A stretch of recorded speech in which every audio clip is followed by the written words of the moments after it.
welcome to my kitchen. Now I've been showing you, I did the sweet potatoes and the cauliflower, and now I'm going to show you how to do a quick stuffing that you're going to bake in the oven. You're going to start with a shelf mix, and nobody's going to know because you're going to doctor it up and it's going to be fabulous. So let's see how I'm going to do that.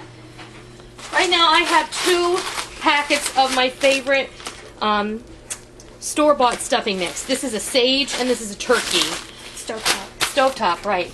But I'm not going to cook it like it says on the box. I'm going to put into my pan. I have about a half a stick of butter in my pan that I melted. I love that sound. I know, it's wonderful. And I've got a medium onion here and 3 large ribs of celery that I chopped fairly finely, including the celery tops. I'm going to saute these.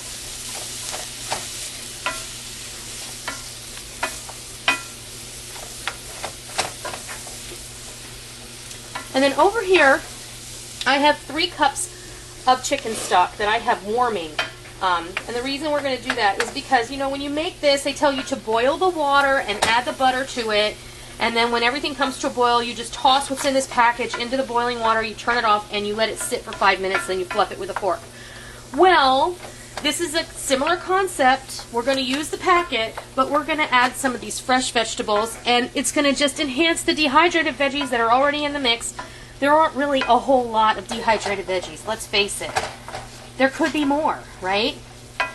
So we're going to amp up the flavor, but we're going to use something that's familiar and something that is downright inexpensive right now.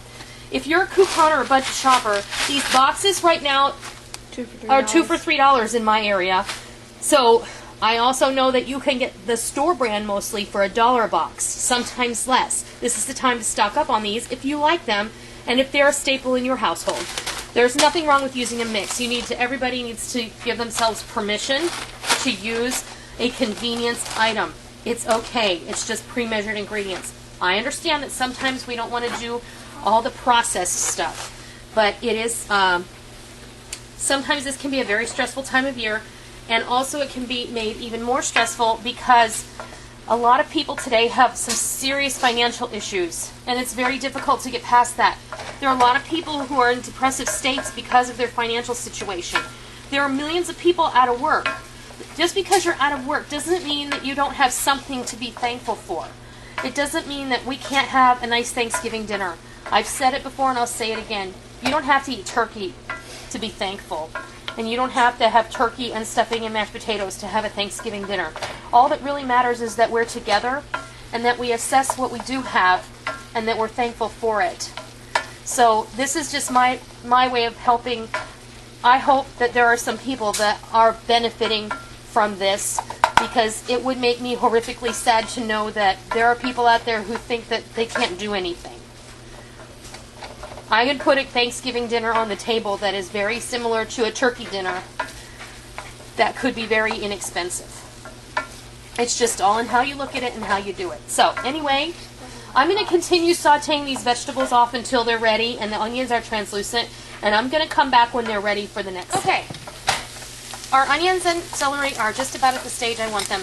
Now this is a handful of dehydrated apples that I rehydrated in about a cup of hot boiling water. I just boiled the water in the microwave and I put it on top of those apples and I rehydrated them. I drained any excess water that was on there.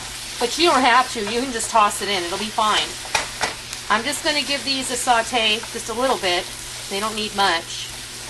They're going to intermingle with all these flavors. They're going to add a little sweetness. Now, you could also throw a handful of dried cranberries in here if you like. I'm not going to do that today because Rick doesn't really care for it. I would also enjoy it if we put a handful of chopped pecans in here. Rick wouldn't like that either. So, we're not going to go that route. Here. You wouldn't like it either? Okay. There's one of our stuffing packets.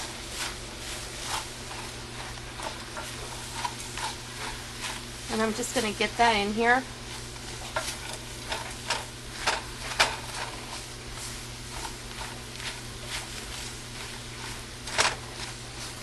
And then what I'm going to do, I know this seems a little odd, I'm going to come over here. I have a foil pan waiting over here. Actually, I have 2 foil. I'm going to stick this whole mixture in this foil pan and get all that goodness out of there. And I'm going to grab my other package of stuffing mix. Now this is going to make enough for 6 to 8 people, depending on how much everyone that you're serving likes stuffing. Give this a good toss. It smells wonderful. And the other bonus is, if you're on a tight budget, this stuffing already has all the seasoning in it that you're going to need. You won't have to spend extra money on the poultry seasoning that you would put in here, or the sage, or whatever else, because it's already in there. Now celery right now, I paid 88 cents for a big bunch of celery, and I paid $2 for a bag of onions, and I only used 1 onion. So I would say there were probably 8 onions in the bag that I purchased. So that means that the onion was $0.25, and the celery that I used was probably 15 cents. So that's 40 cents, right? You add that to the $3 we paid for the 2 boxes of stuffing mix. And our chicken stock is about $2. But you don't have to buy what I buy. You can use chicken bouillon if you want. It just doesn't matter. You use what your wallet says you can afford. But it doesn't mean you have to deprive yourself of a delicious meal. Your wallet doesn't get to say what you're going to eat. You get to say that. Okay, I'm going to get this wooden spoon here, and we're just going to mix around.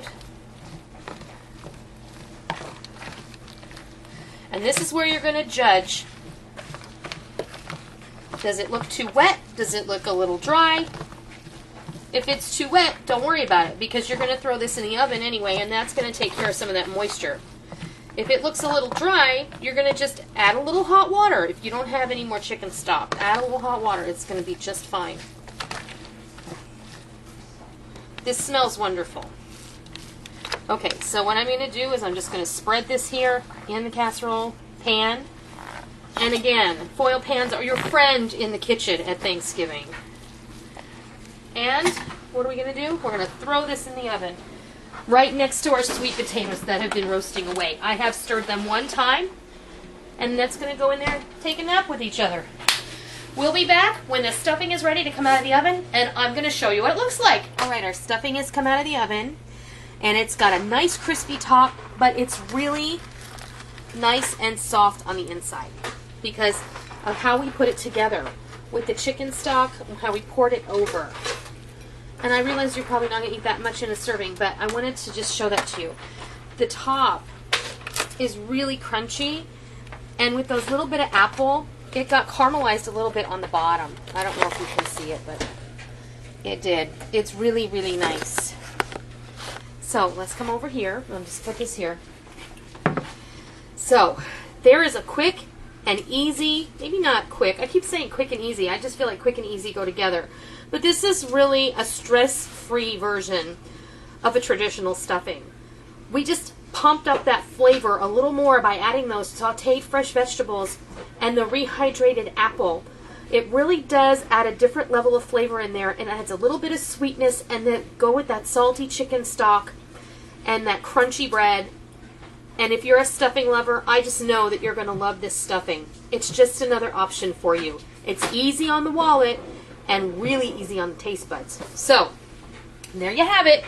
Easy, cheap stuffing bake. I hope you try this, and I hope you enjoy it. And until next time, happy Thanksgiving!